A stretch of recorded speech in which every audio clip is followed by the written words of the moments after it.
Dear students, today we will study about principles of curriculum construction. पाठ्यक्रम निर्माण के सिद्धांत। जैसा कि आपको इस टाइटल में दिख रहा है, इसमें दो भाग हैं। एक है प्रिंसिपल और दूसरा है करिकुलम कंस्ट्रक्शन, जिसका मतलब है पाठ्यक्रम का निर्माण करने के लिए हमें कौन से सिद्धांतों की आवश्यकता पड़ती है। उसको जानने से पहले हम जानेंगे कि करिकुलम कंस्ट्रक्शन जो है ये किस प्रकार से किया जाता है। तो करिकुलम को कंस्ट्रक्ट करने के लिए इसको तीन भागों से ले जाया जाता है या इसकी तीन स्टेजेस हैं। पहली है प्लानिंग, सेकंड है इम्प्लीमेंटेशन या डिजाइनिंग और थर्ड है इवेल्युएशन। प्लानिंग हो, डिजाइनिंग हो या फिर इवेल्युएशन हो, तीनों स्टेजेस में हमें प्रिंसिपल्स की जरूरत पड़ती है। और प्रिंसिपल्स जो है ये एक फाउंडेशन का काम करते हैं। तो आज हम वन बाय वन करके करेंगे पाठ्यक्रम निर्माण के सिद्धांत, जिसमें पहला सिद्धांत है principle of attainment of objectives. Principle of attainment of objectives से अभिप्राय है उद्देश्यों की पूर्ति का सिद्धांत। उद्देश्यों की पूर्ति का सिद्धांत में आता है कि जो हमारा लाइफ साइंस सब्जेक्ट है इसके क्या उद्देश्य हैं। ये हमने पहले भी किया है कि पाठ्यक्रम का निर्माण करते समय लाइफ साइंस के उद्देश्यों में आता है बेसिक प्रिंसिपल्स जो हैं लाइफ साइंसेस के, वो बच्चों को पता होने चाहिए। बच्चों को हेल्थ के बारे में, न्यूट्रिशन के बारे में, पॉपुलेशन के बारे में, पर्यावरण के बारे में ज्ञान होना चाहिए, ज्ञान प्राप्त हो जाना चाहिए लाइफ साइंस की स्टडी से। और उसके प्रति एक स्पेसिफिक एटीट्यूड और पर्यावरण से संबंधित एथिक्स और वैल्यूज की डेवलपमेंट होनी चाहिए। तो ये जब हम पाठ्यक्रम का निर्माण करते हैं तो हमें इन ऑब्जेक्टिव्स को ध्यान में रख के उस पाठ्यक्रम का निर्माण करना है। हमारा दूसरा प्रिंसिपल है कंजर्वेटिव प्रिंसिपल, संरक्षण का सिद्धांत। संरक्षण के सिद्धांत से अभिप्राय है कि जब से हमारा ये पाठ्यक्रम का निर्माण का प्रोसेस जो है ये चला है, तब से लेके आज तक जो भी हमारे इम्पोर्टेंट टॉपिक्स हैं वो सारे हमारे आज भी पाठ्यक्रम में समाहित होने चाहिए। जैसे कि आपको इस चित्र में नजर आ रहा है, एक प्लांट सेल है और एक एनिमल सेल है।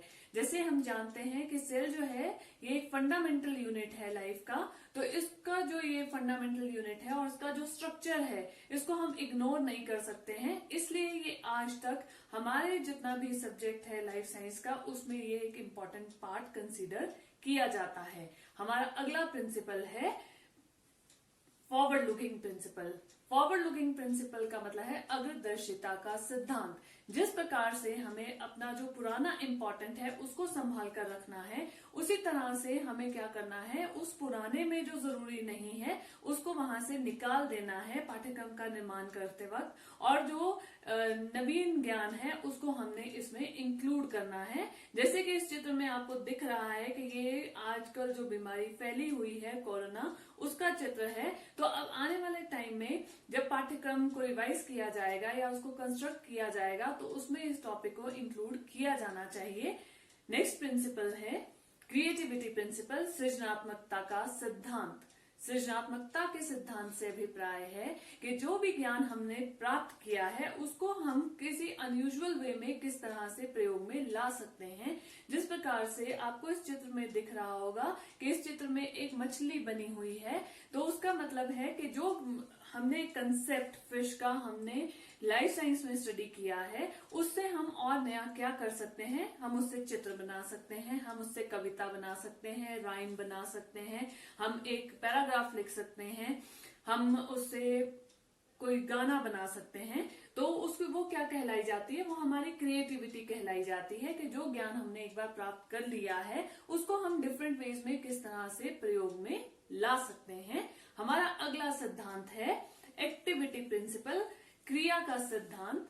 क्रिया के सिद्धांत से अभिप्राय है कि अगर हमने जो विषय हम पढ़ रहे हैं उसमें हम चाहते हैं कि हमारी ग्रोथ प्रॉपर हो और उसमें हमारा अधिगम भी प्रॉपर हो, हमारी लर्निंग प्रॉपर हो, तो वो ज्ञान हमें सिर्फ किताबों से पढ़कर प्राप्त नहीं होगा। उसके लिए हमें कोई ना कोई क्रिया करनी पड़ेगी या हमें किसी क्रिया में अब भाग लेना पड़ेगा। जैसे कि आपको इस चित्र में फिर से नजर आ रहा है कि जो बच्चे हैं वो एक जू में गए हुए हैं, और ये क्या है, ये एक फील्ड ट्रिप है। एक कंसेप्ट है, जैसे बच्चों को जानवरों के बारे में बताना है या जू के बारे में बताना है, तो वो कक्षा में बैठकर नहीं बताया जा सकता। उसके लिए हमें क्या करना पड़ेगा, हमें छात्रों को जू में ले जाना पड़ेगा। हमारा अगला सिद्धांत है principle of preparation of life. Principle of preparation of life का मतलब है जीवन की तैयारी का सिद्धांत।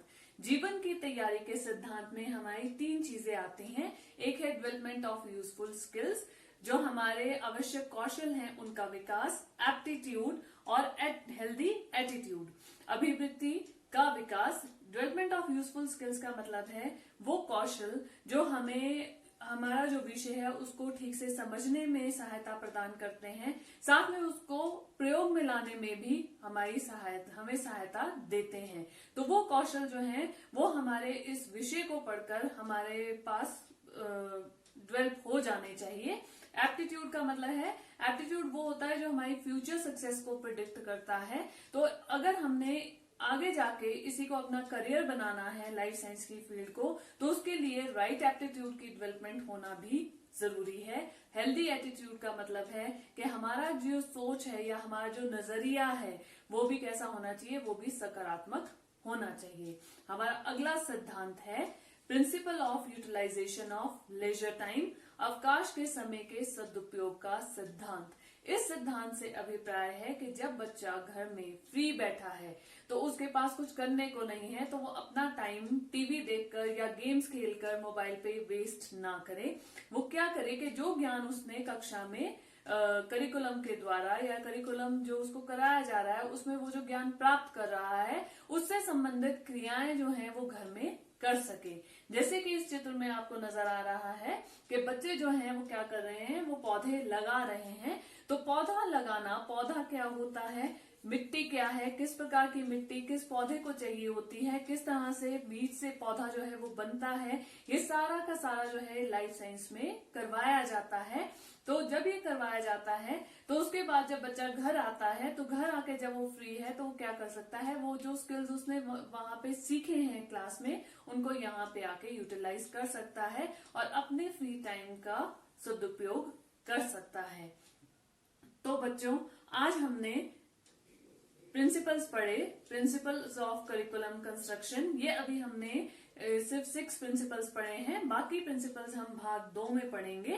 तो thank you very much. Stay home, stay safe.